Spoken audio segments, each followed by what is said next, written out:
In a remote village called Umuoka, nestled deep in the heart of eastern Nigeria, lived a man named Obinna.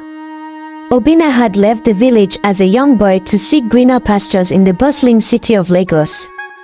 Years later, he returned as a wealthy man, driving the finest cars and dressed in clothes that shimmered in the sunlight.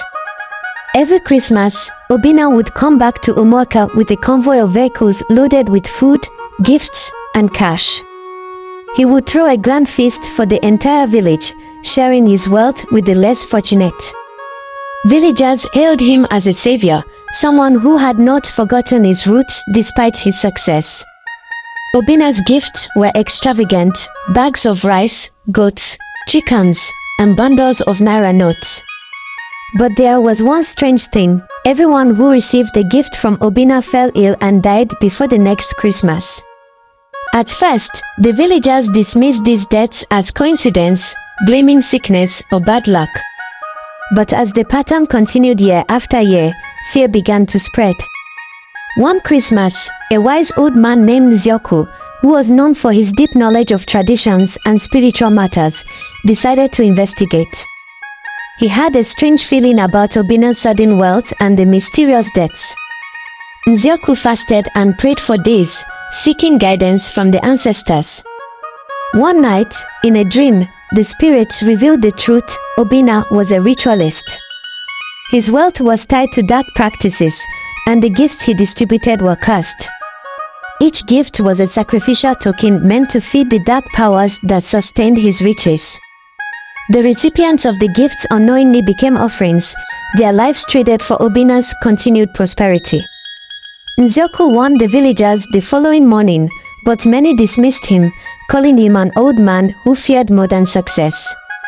However, a few took his words seriously and decided not to accept Obinna's gifts that year. As Christmas approached, Obinna returned as usual, smiling and generous. But to his shock, many villagers refused his gifts.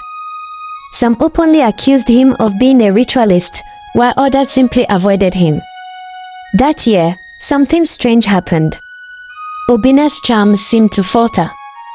His once glittering convoy appeared dull, and his laughter sounded hollow. Enraged by the villagers' resistance, he confronted Nzioku, accusing him of spreading lies. But the old man stood firm, saying, "The truth will always prevail. You cannot escape the judgment of the spirits." Over the next few months, Obinna's fortune began to crumble. His business deals failed, his wealth dwindled, and his once loyal allies deserted him. By the next Christmas, Obinna was nowhere to be seen. Rumors spread that he had been struck down by the very forces he once controlled, his dark secrets consuming him. The villagers learned a valuable lesson that year: not all gifts come with good intentions. For this Christmas season, mind how you collect gifts from people. Thank you for watching this amazing story.